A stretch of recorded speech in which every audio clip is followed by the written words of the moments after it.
Howdy, friends. Glad you could join us. As I was a-riding one morning for pleasure, I spied a cowpuncher a-riding along. His hat was throwed back and his spurs was a-jingling. As he approached, he was singing this song. Whoopee-tie-yi-yo, get along, you little doggies. It's your misfortune and none of my own. Whoopee-tie-yi-yo, get along, you little doggies. You know that Wyoming will be your new home. Welcome to You Know That Wyoming Will Be Your New Home, brought to you by the Folk Arts Program of the Wyoming Arts Council. I'm your host, Larry Peterson. In this program, we'll hear Dutch Hop, traditional music of the Germans from Russia who settled in eastern Wyoming.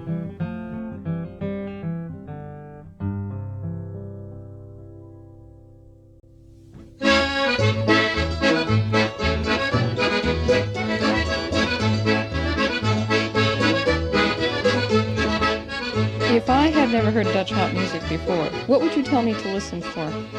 I know, but I can't explain it. Well, Dutch hop music, it's not exactly fast or slow. It's got to be played at a right tempo.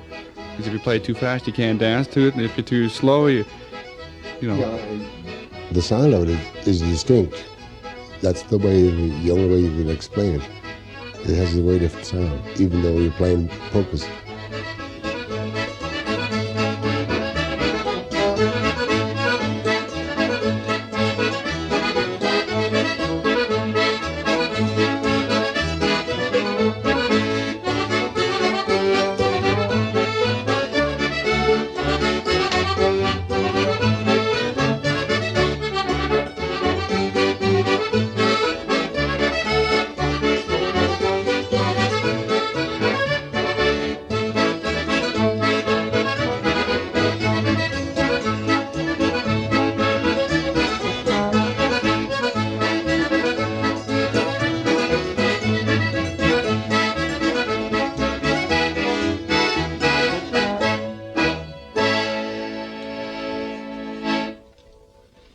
One of the better-known Dutch hop bands performing in eastern Wyoming and western Nebraska is Bob Schmier and his Polka Playboys.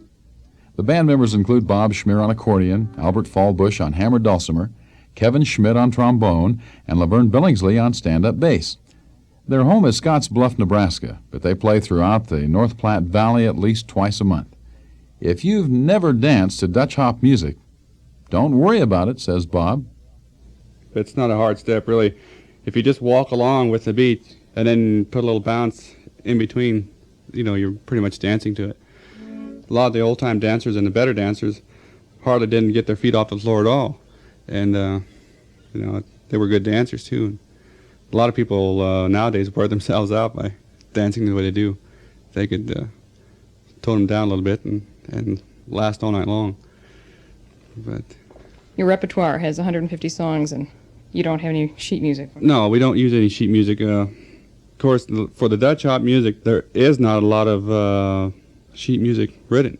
The only thing I've received when I was taking lessons was from Denver, and there was a book of Dutch hops and waltzes put together by the late Paul Weingart. But otherwise, it's just all from records, or if you go to the dances and hear something and you pick it up by ear, that's about it. Here's a little Dutch hop called the Frisky Polka.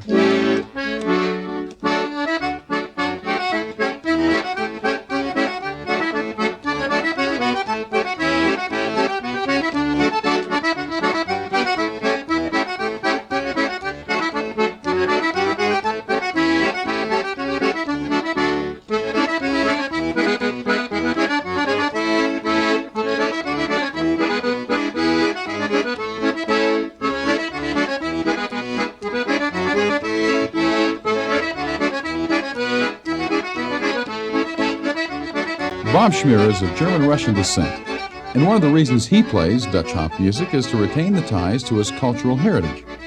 The term Germans from Russia, or Volga Germans, refers to descendants of some 27,000 German farmers and craftsmen who immigrated to the steppes of Russia at the invitation of Catherine the Great. She promised them freedom to build their own communities without paying taxes or serving in the military if they would help colonize the fertile lands of the lower Volga River. But 100 years later, Catherine was gone, and her guarantees to the German colonists were revoked. From the mid-1870s until the outbreak of World War I, thousands of these Germans from Russia immigrated to Canada, South America, and to the western United States to escape the miserable conditions they encountered from the new Russian rulers. Dennis Coelho is folklorist with the Wyoming Arts Council. By the turn of the century, German was the second most widely spoken language in the state of Wyoming after English. And this is due really to two different waves of immigration. The folks who came here originally from Germany early on, and in later days, those folks that came from the Ukraine and the Volga regions of Russia, Germans from that area who came to the United States looking for land, farmland, that they could buy and own themselves. In the Midwest, they tended to get involved more in wheat, but here in the Wyoming area, in northern Colorado, it became more a problem of finding land to raise sugar beets along the Platte River where there was good sandy soil. Raising sugar beets is such a labor-intensive job. It's so much handwork. Practically every plant in the field has to be gone over 2 or 3 times by hand in the course of a season. And after a whole spring and summer of just deadly, dull, hard work, you don't really know until those plants are up and out of the ground and taken into the mill whether or not you've made a profit to justify all the work you've put into it. Fieldmen for the sugar company would come out and follow behind you. My dad told me this because he had to work the wheat fields. And they'd follow behind you and make sure you were doing a good job, or else if you weren't, they'd send you down the road. But all summer long, they thinned them, weeded them, and then in the fall, they'd have to harvest them. And sometimes they wouldn't get done till way late November. Snow was flying and stuff, and Dad said your hands would be all frozen. The beets from the frost and everything would be wet. I mean, get your gloves all wet and everything, so he said you just about take your gloves off and work barehanded.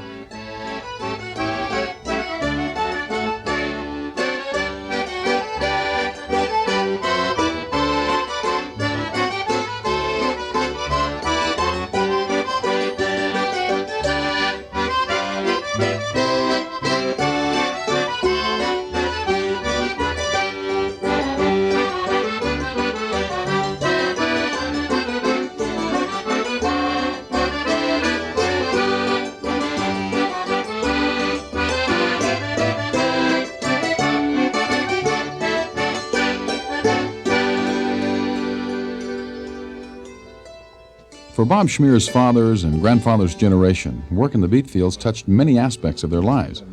There's even a song composed in America that's named for their work, the Beet Toppers Polka, played here by band member Albert Fallbush.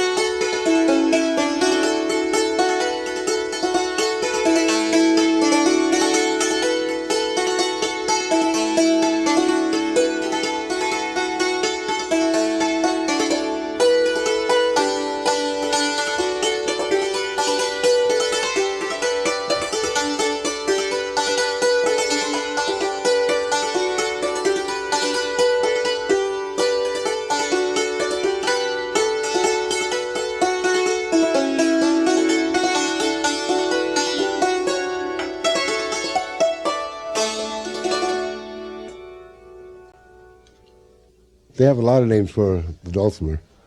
They call them whamadiddle and laying down piano, lumberjack piano. They have a lot of different names. Which is the one that you prefer? Hackbrett. Auf Deutsch. Yeah. You know what that means, don't you? No. Chopping board. That's how you say it in German. Albert's Hochbrett and Bob's accordion are only two of the band's instruments. There's also a trombone and a string bass. Now, to hear how it all adds up, the band plays Behind the Stove Polka, starting out with Bob's accordion, then adding the bass, and then hammered dulcimer, and finally the trombone. The tune is an old one. There's words to it, but it's very seldom sung anymore. The words were, he was sitting behind the stove polishing his boots. And some call it the shoeshiner polka. and some call it Behind Stove. So whatever you hear, that's both the same song.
The field work that we did in Wyoming showed us that the one entertainment form that all the European-derived cultures that settled in Wyoming had in common was the polka. Not the waltz, as some folks thought, but the polka.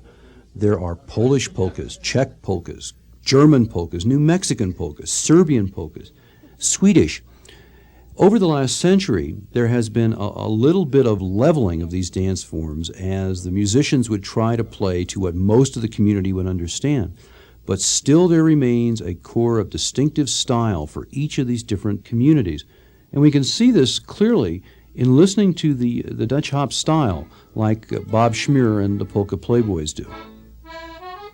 One of the more unusual tunes that Bob and his band play is called the Flying Dutchman. It's a combination of a waltz and a polka, and it's guaranteed to cause mass confusion on the dance floor as folks try to switch between the two steps. As you can bet, it's one of their favorites.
wedding in a German-Russian community is a big event.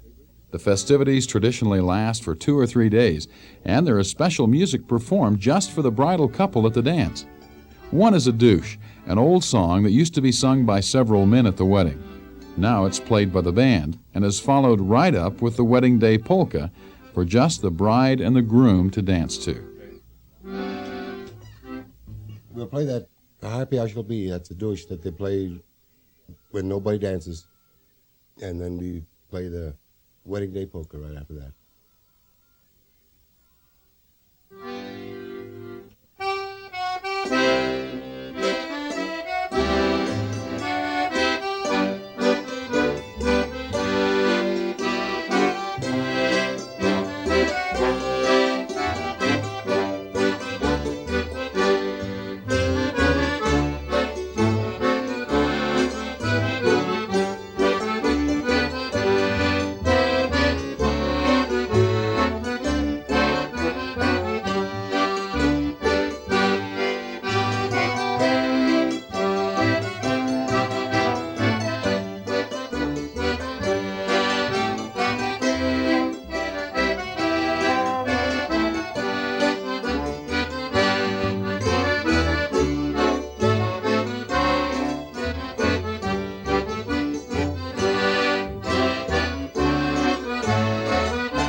It's at those really important points in life that you find the old traditions, like at births, baptisms, weddings, funerals. That's where you find the old ways of doing things, or people are most unlikely to change to some new alternative. With the Russian-German folks, I think you can see this most clearly during the old-style 2-day weddings, which are enormous events that require weeks of preparation. When you first arrive at the hall, every one of the guests is met with a glass of whiskey at the door. There's enormous meals that are prepared and served that took sometimes weeks to prepare. And then after all that food, the tables are cleared, the bride and groom come out for the wedding polka, and the cooks dance behind them and break a plate to sort of ensure good luck. It's the first broken plate in their marriage. But for the musicians like Bob Schmier and Polka Playboys, we're looking at real work. They have to play for 2 full days, 9 hours each day. Well, it's just a tradition, and that's what you do. Usually they have the wedding about 2 o'clock in the afternoon, and you go down to the hall. I usually never go to the weddings because I always want to get down to the hall and get my stuff all set up and get ready to go. So I get down to the hall about 4 o'clock, and about that time the guests start arriving and the bridal party and everybody else. And usually they'll sit down and have a big supper first. What's on the menu? German vegetable soup, kraut soup, which is very good, roast beef, and mainly corn. I've seen rye bread, the homemade pies. Around this area, there's always 3 3 or 4 ladies that are asked to cook for these weddings. And of course they get paid from the people themselves who are having the wedding. And also during the wedding, when people are seated at the tables and ready to eat, the tradition was, or it still is, that one of the cooks comes out and has her arm all bandaged up, supposedly that she burned herself cooking the meal, for the people. So she'll come out and ask for some money for a doctor bill or something like that to, for treatment. And so you go ahead and which is to pay for the cooks, and they do put a lot of hours in. And so everything that is served on those 2 days is made right there, the pies and the rye bread and everything. What they call Dienekuchen is the coffee bread, German coffee bread, and it's very good, Everything's made there, so.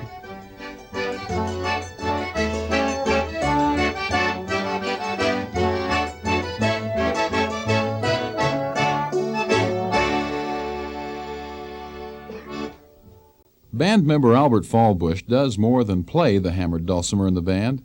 He makes his own instruments, and in 1984 was one of 17 master traditional folk artists honored with a National Heritage Fellowship and a $5,000 award. The fellowship is sponsored by the Folk Arts Program of the National Endowment for the Arts. It recognized Albert for his musicianship and his craftsmanship as an instrument builder. Now what, there are 4 strings, steel strings to each note? To each note, yeah. And it's like piano tuning pegs down the side of the board there. Yeah, this is the piano tuning pegs and pins on this side. The long strings are the basses. They go over this bridge and underneath the bridge over here, and these are divided and go over this one. Well, I'm going to come around on this side here. This is a big instrument. It looks like on the bottom it's maybe, what, you say 4 feet in length there? Yeah, it's about 48 inches here.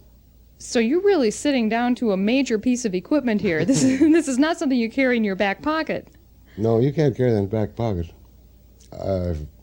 Imagine it weighs close to 50 pounds. You made this one? Yes.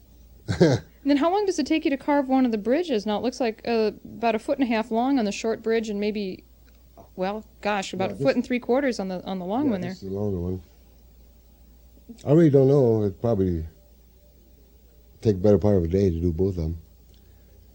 Unless you're not particular. If you just cut it out and you can do it in a hurry, but it won't look good. Or sound good? Oh, it'll sound good. It just won't look good. How much is looking good important to you in making your instruments? Well, if you're going to spend your time, just well spend more and have it good, or else you won't be satisfied. So you're a perfectionist? No, I ain't. I just want to satisfy myself.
The hammered dulcimer is a very old instrument. It's found throughout Europe and the Middle East, the Far East.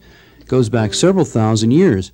In Eastern Europe, where the Russian Germans first encountered it, it's known as the cymbalum, but it's the same instrument.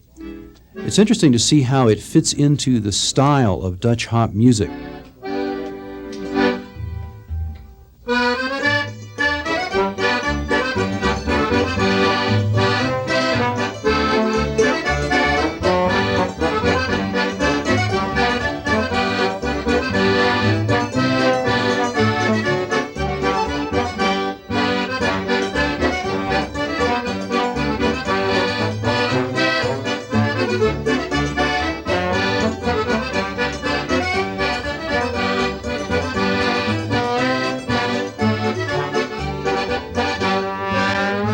For the Russian Germans, the music that Bob and the Polka Playboys provide is a very important part of the traditions that are carried on in the community, like we've seen with the 2-day wedding. It's only through the fact that Bob and Albert and the other members of the band are accessible and play so much that this music can continue to be a part of those traditions. And we just hope that younger members of the community will learn the skills that the members of the band have so that this musical form, Dutch hop, will continue.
You've been listening to the Dutch hop music of Bob Schmier and his Polka Playboys, one of 7 programs in the series, You Know That Wyoming Will Be Your New Home. These radio programs are brought to you by the Folk Arts Program of the Wyoming Council on the Arts and are recorded, written, and produced by Deborah Jane Lamberton. Dennis Coelho is project folklorist and executive producer for the series. Members of the Polka Playboys include Bob Schmier on accordion, Albert Fallbush on hammered dulcimer, Kevin Schmidt on trombone, and Laverne Billingsley on bass. Our thanks to them and to the American Historical Society of Germans from Russia in Lincoln, Nebraska, to John Balber at Laramie County Community College, to Lewin and Associates. Mix engineer for this program is Dirk Pfannenstiel at Multivision Studios in Denver. I'm your host, Larry Peterson.